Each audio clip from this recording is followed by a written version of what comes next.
భగవంతునికి భక్తునికి అనుసంధానమైన భక్తి తనను తాను సరి చేసుకోవడం. ఏం చేసుకోవడం? మందిరానికి రాగానే మనం చాలా పర్ఫెక్ట్గా వచ్చేసాం, నా అంత నీతిమంతుడు నా అంత నీతిమంతురాలు లేదన్నట్టు ఉండొద్దు. మందిరంలో దునియా మొత్తం ఏం చేసి వచ్చావో దేవునికి బాగా, ఏం మాట్లాడావు, ఏం ఆలోచించావు, ఎట్లొచ్చావో దేవునికి తెలుసు.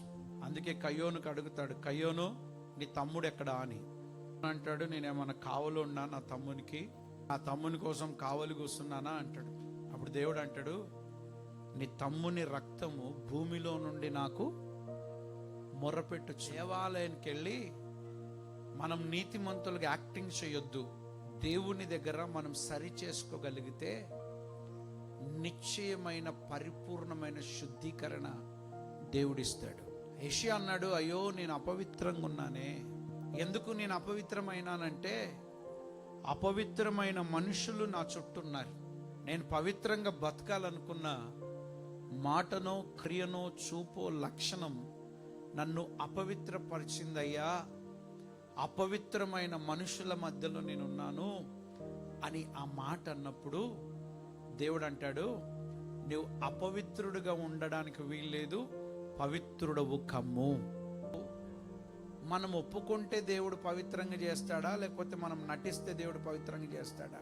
అందుకే దేవాలయం అంటే ఏదో వచ్చిపోయేది కాదు. మన పవిత్రతను మనము పెంపొందించుకునే స్థలం. ఎటు పడితే అటు, ఏది పడితే అది కాదు దేవాలయం అంటే.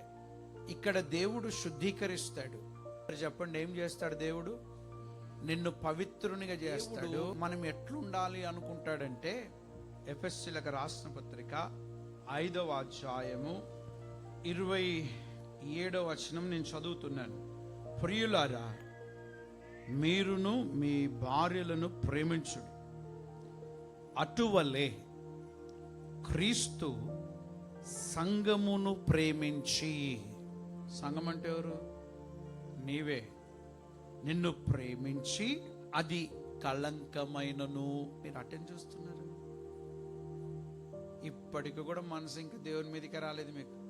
అంత పొట్టే ఎత్తుల్లేవిడ.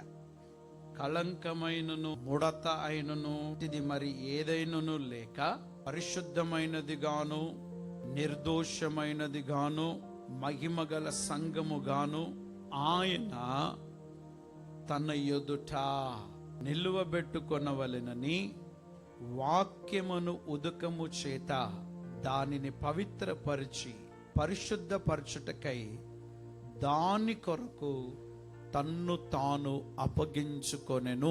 చూసారా, నీ మీద దేవునికి ఉన్న సంకల్పం ఏంటో? నిన్ను పవిత్రపరచుకోవాలని.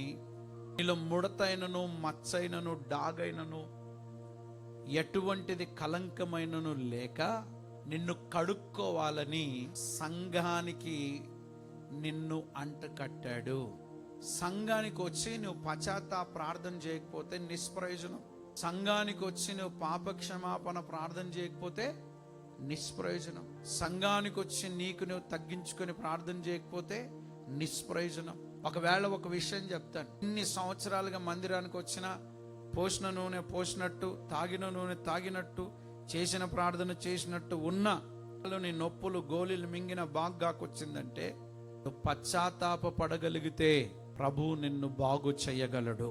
ఆలోచన చేయండి. సంఘం అంటే ఏదో కాదు, దుర్రునొచ్చి బుర్రున పోయేది, లేకపోతే జనాల సంఖ్య చూపించుకున్నది, బలబలాలు చూపించుకునేది కాదు. సంఘములో నిలబడాలి, దైవ దర్శనం చూడాలంటే అది చాలా భాగ్యం కావాలి. మీరు అనుకుంటున్నారు కానీ ఒక విషయం చెప్తాను, మీరు అన్ని సావాసాల మాదిరిగా కాదు. వాక్యం చెప్పేస్తాడు వెళ్ళిపోవాలి కాదు. మందిరంలో మీరు శుద్ధీకరించబడాలి, వాక్యం చేత కడగబడాలి. అప్పుడే మీరు దేవుని దగ్గర నిలబడగలుగుతారు. వాక్యంతో కడగబడకపోతే, వాక్యాన్ని ఇష్టంగా నువ్వు స్వీకరించకపోతే దేవుని సంకల్పంలో నిలబడడం అనేది చాలా చాలా కష్టం. ఈ ఫోన్ సంఘం కాకూడదు, బైబిల్ సంఘంగా ఉండాలి. ఇంకొక 2 ఏళ్ళు అయినాక కండిషన్ స్టార్ట్ చేస్తాం మేము కూడా. కాబట్టి మోషే అహరోనులు ఫరో యొద్దకు వెళ్ళి అతనిని చూచి ఇలాగు చెప్పిరి వీళ్ళ దేవుడగు యెహోవా సెలవిచ్చినది ఏమనగా నీవు ఎన్నాళ్ళ వరకు లొంగనొల్లక యుందువు. దేవుడగు యెహోవా సెలవిచ్చినది ఏమనగా నీవు ఎన్నాళ్ళ వరకు నాకు లొంగనొల్లకయుందువు. ఏమని రాసిందండి? ఎన్నాళ్ళ వరకు నీవు లొంగక ఉంటావు. లొంగక. It is such a subject. దేవుని యొక్క ప్రణాళిక. యెహోవా యథార్థవంతులను ఆశీర్వదించడానికి ఆయన కన్ను దృష్టి లోకమంతటా చూస్తుందంట. ఈజిప్టులో ఉన్న ఫరో రాజు మీదికి పోయింది ఆయన కన్ను. దేవుడు తన దాసుడైన అబ్రహామునకు చేసిన వాగ్దానం, 400 సంవత్సరాల క్రితం చేసిన మాట నెరవేర్చడానికి దేవుడు తన దాసుడైన మోషేను అహరోనులను ఫరో యొద్దకు పంపుతాడు. ఫరో యొద్దకు పంపగానే కొద్దిపాటి డిస్కషన్ అద్భుతం చేయగానే ఫరో మనుషులు కూడా అద్భుతం చేస్తారు. అట్లా 1, 2, 3, 4, 5 వరకు జరుగుతుంది. దాని తర్వాత ఫరో శిష్యులైన మాంత్రికులు చెప్తారు, ఇది దైవ శక్తి ఒకటి, ఇక ఇక్కడి నుండి మా శక్తి పని చేయదు అని చెప్పినప్పుడు ఈ అద్భుతాలు, ఈ సూచక క్రియలు, ఈ మహత్కార్యాలు చూసిన ఫరోకి బైబిల్ ఏం చెప్పిందో తెలుసా? వీటిని చూచిన ఫరో హృదయము కఠినమాయెను. అద్భుతాలు చూసిన, సూచక క్రియలు చూసిన, సాక్ష్యాలు విన్నా, దైవ కార్యాలు జరుగుచూ ఉన్నా ఫరోకు మాత్రం ఏమవుతుంది? హృదయం కఠినమైపోతుంది. దేవుడు చేస్తున్నాడు, ఫరో చూస్తున్నాడు. చూసిన దానికి స్పందించక, తల వంచక, తగ్గింపు స్వభావము లేని ఫరో కఠినమైపోతుండు. ఆయనలో దినదినము కాఠిన్యము తాండవం ఆడుతుంది. మాటలు బాగానే ఉన్నాయి, చేతలకు రాగానే కఠినత్వం వచ్చేసింది. పోగానే మోషే, అహరోను మళ్ళేం తెచ్చారు? మీ దేవుడు ఏమిచ్చాడు, ఏమిచ్చి పంపాడని చెప్తున్నారు కరెక్టే, గాని అయ్యా పోతామంటే ఏమైందంట? మనసు కఠినమై, మనసు కఠినం. చూస్తున్నాడు, వింటున్నాడు. దేవుడు చెప్తున్నాడు, మోషే చేస్తున్నాడు, ఫరో చూస్తున్నాడు. అయినా ఆయన మనస్సు కఠినమైపోయింది. ఆయన మనస్సు కఠినమైపోయిన తర్వాత అప్పుడు దేవుడు అన్నాడు, మోషే, అహరోను మల్ల బొండి ఆయన దగ్గరికి. కఠినమైన ఈ లోబడనొల్లని, ఈ మూర్ఖత్వము కలిగిన ఈ మనుషుని యొద్దకు బొండి. ఏమంటారు తెలుసా? హెబ్రీల దేవుడైన యెహోవా సెలవిచ్చుచున్నాడు. Who speaking? God speaking. దేవుడు మాట్లాడుతున్నాడు. ఏమని? ఎన్నాళ్ళ వరకు నీవు లోబడవు? How many days? ఎన్నాళ్ళ వరకు నీవు నాకు లొంగక ఉంటావో? ఎప్పటిదాకా? కాలు జారింది, జాగ్రత్త పడాలి కదా.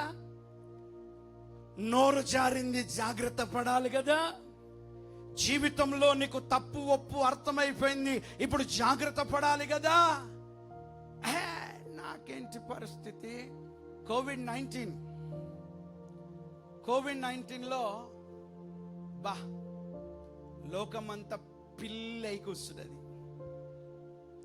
పులులు కూడా ఏమైపోయినాయి? మళ్ళీ ఇప్పుడు పిల్లలు పులులు అయిపోయినాయి. కఠినమైన వ్యక్తులు అందరూ ఏమైపోయినరు?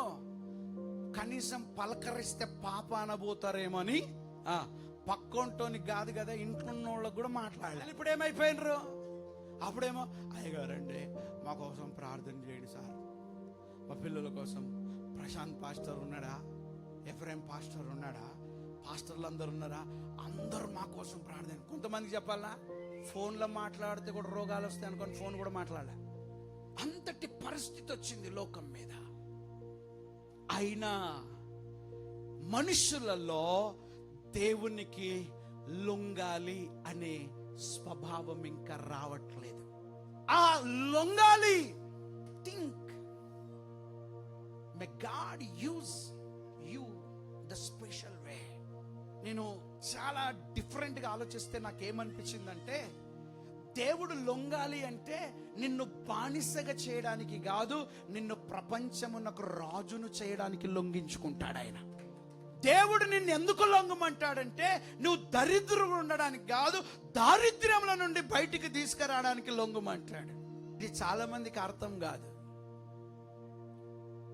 లోబడాలి లోబడాలి లోబడాలి అంటారు. మేము మీ మాట ఎందుకు వినాలండి అంటే, మాట వింటేనే హల్లెలూయా. ఒక విద్యార్థి స్కూల్కి పోయి టీచర్ మాట వింటే ఏమవుతాడు? ఏమన్నా అవుతాడు. ఒకవేళ టీచర్ మాట వినకపోతే ఏమవుతాడు? ఏమన్నా అవుతాడు. మాట రెండు సమానమేనంటే రెండు సమానమే. మొదటి మాటకు అర్థం తెలుసా? ఏమవుతాడంటే ఏమనుకుంటాడో అది అవుతాడు.